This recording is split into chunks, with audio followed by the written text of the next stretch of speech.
Chairman, sir, thank you very much. We've had a short duration discussion, but I think quite a lot of members, many of them have given us their valuable inputs on what they think of the white paper and its contents.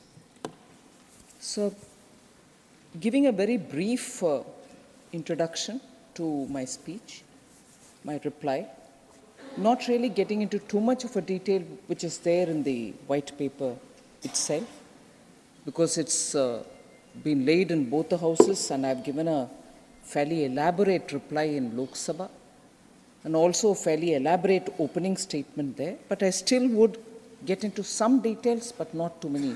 I understand the delay or the time that we need to conserve because you have one more discussion to take place. So the economy in 2014, which we inherited, there is a need for me to just explain that for a moment. It may suit the members of the opposition, at least some parties, particularly the Congress, to say the economy, we had left it in a prime shape, our growth rate was this per capita. And I can always have several members from our side who speak. After all, you inherited a very good economy from Atal Bihari Vajpayeeji's time, and maybe your first 5 years you tried benefiting the people with that good economy.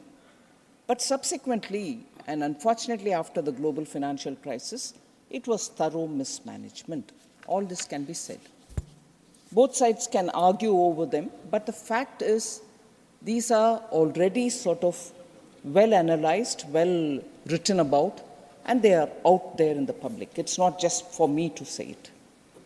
We'll certainly say it because when we got the economy into 2014, when we inherited the economy, and soon after that, Honorable Prime Minister himself, a year later probably, went public to say, may not be the best time for me to get this out. He didn't at that time think whether he's going to come up with something later. But clearly the intention of why a white paper was not brought out was clearly stated by the Prime Minister himself.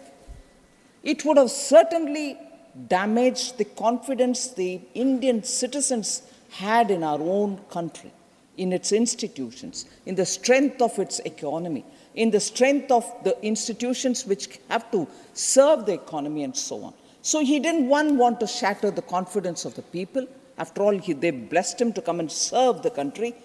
We all saw him evocatively bowing his head at the entrance of the parliament saying, I've come here as a servant of the people. I've come here to serve the country. There's no good crying afterwards saying, oh, the economy is really bad. I've come here, but I'm sorry. That wouldn't have been in the spirit of the things. So he very clearly said, I'm sorry, there is a lot of suggestion, but I'm not doing it in national interest, because if I put it all threadbare, it will affect the confidence of the institutions, the investors, and the people at large. So that has been explained. Now, why now? Because, as I said earlier, 10 years of toiling to get the economy back on its rail. And again, I'll bring in this parallel. We have operated in the last 10 years on two rails, like a railway rail which moves from one destination to another, on two rails. One, to correct the economy, remove the malpractices which had happened earlier, remove all those instruments which can be used as a weapon for rent seeking. So clear all those archaic laws and rules which have been there, make ease of doing business primary concern, and so on, equally looking at futuristic reforms which were so important. And I'm sure for all the respect that all of us have voiced, and I was glad to hear across party lines, we had had such a wonderful farewell given to Dr. Manmohan Singh. I'll join in it. But equally, it is important, whether it is post-1991 or after 2004, the 10 years, The promised reforms of the 1991 itself was not complete at that time. Subsequently, when there was an opportunity again between 2004 and 2014, no reforms. It's one thing to continuously tell us, what have you done, what have you done? The two-track approach which is required for the train to go forward. One, which is going to remove the malpractices' impact on the economy, and two, not only carry forward those pending reforms which have been waiting from 91, but also even further to take the economy forward. So that is the track which we laid for ourselves, and there we go. We have reached a stage where the economy can now say, we've reached 5th position, we'll reach the 3rd in the coming years.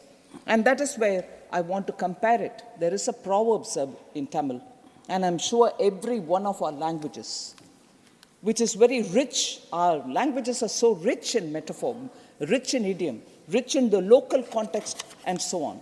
In Tamil, there is a proverb, Mullu meda potta thuni madri, meaning there is a bunch of thorny bushes, and in that a sari or a cloth falls. How would you extricate that cloth from it? You'll have to remove it from every thorn which is pricking on the cloth. And then to remove the cloth without any damage, how much of a delicate, literally toil will it be? So that the cloth comes out clean, the cloth comes out without getting torn, and then put it on an even keel. The economy was like that piece of cloth on a thorny bush. That thorn, the bush, was full of all those malpractices which have torn into the economy. That is exactly how the economy was, and there is no exaggeration. This is very evocative, an example that, or a word, idiom that I'm using, but actually that was it, and that's what has gotten captured. Otherwise, why me, mullu meda potta thuni? What was the idiom, or what was the phrase which the whole world was using for us? Fragile five. That's not what I'm calling it. World called you like that at 2014. World called all of us. You're in an economy which is fragile. And if you're fragile, what is the level of fragility? From the bottom, you're within the first 5. If that is the halat of the economy that Prime Minister Modi and this government inherited, did we sit watching, say, wondering how to sort it out? Straight away we got into action. That was why the first cabinet decision in 2014 was one to form an SIT to remove the black money.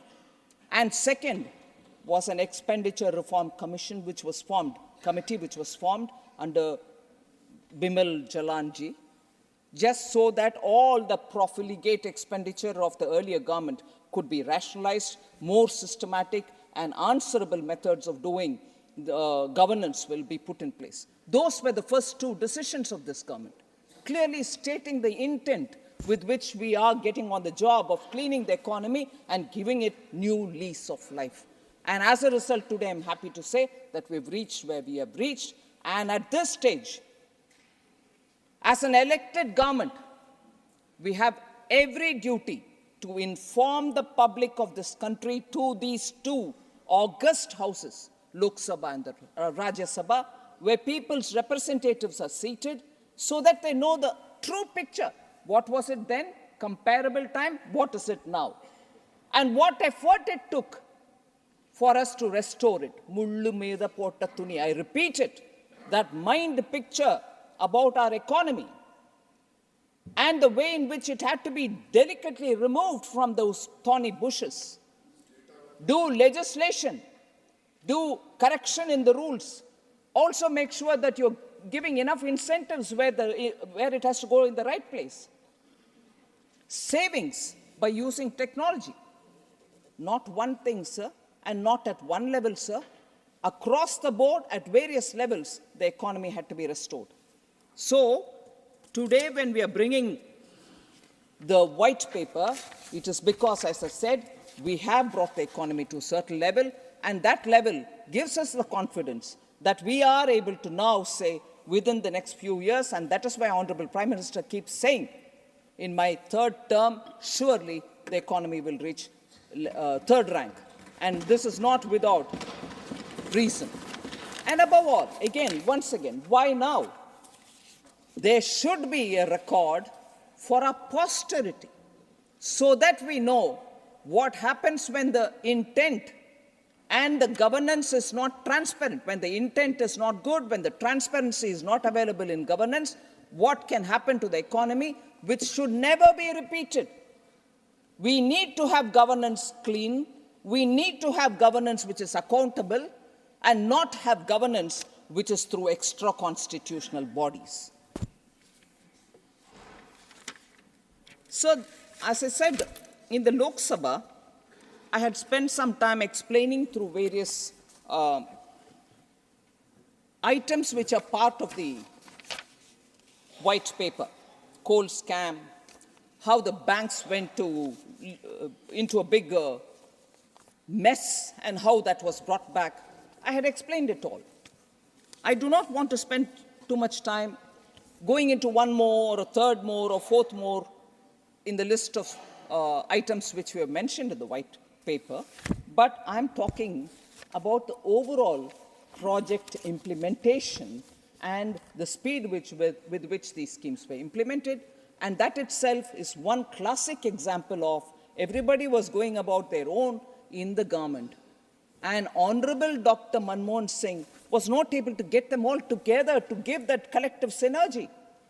As a result, projects were delayed, project became meaning they were running into excess cost because delay in the projects, and that excess cost already being given, still the projects were not getting completed. Our honorable member from Assam spoke about how Bogibeel Bridge was sanctioned in 1997, if I know right. The member may correct me. It took all these years for it to get completed. Yeah, I'm conscious of that. I'm conscious of that. 10 full years after that, you couldn't correct it. Now, don't point a finger at Vajpayee. We've corrected it now. 10 full years. Vajpayee comment didn't do. You could have done it. So it's all right to go on interrupting to satisfy your bosses. But do have the patience to listen. All right? Yeah. Bosses, there will be some people reporting to your bosses, right? So you can correct me for everything which is factual if I'm not saying right. But don't go on weakening a person standing here to tear their guts out to speak to you after you have been patiently heard out. Sir, project implementation, sir. Aadhaar, direct benefit transfer, Jan Aushadhi Kendra, all of them they say it's ours, acknowledge us, we were the one to bring it in, and so on. Let me highlight just Jan Aushadhi Kendra. Middle class, the poor, all of them benefit when the medicines are available for lesser price. Branded medicines have become so expensive that they can't do it. Jan Aushadhi was started in 2008. Jan Aushadhi Kendras was started in 2008. Who denies it? It's theirs. But where was it? 2008 they started. 2014, only 80 Jan Aushadhi Kendra. नई सदी, नया साल, नया महीना, खबरें भी नई। चंद्रयान से आसमान तक, देश से विदेश तक, बाजार से जन सरोकार तक, सब पर है हमारी पकड़। देखिए खबर सदीनामा, सदीनामा, सदीनामा।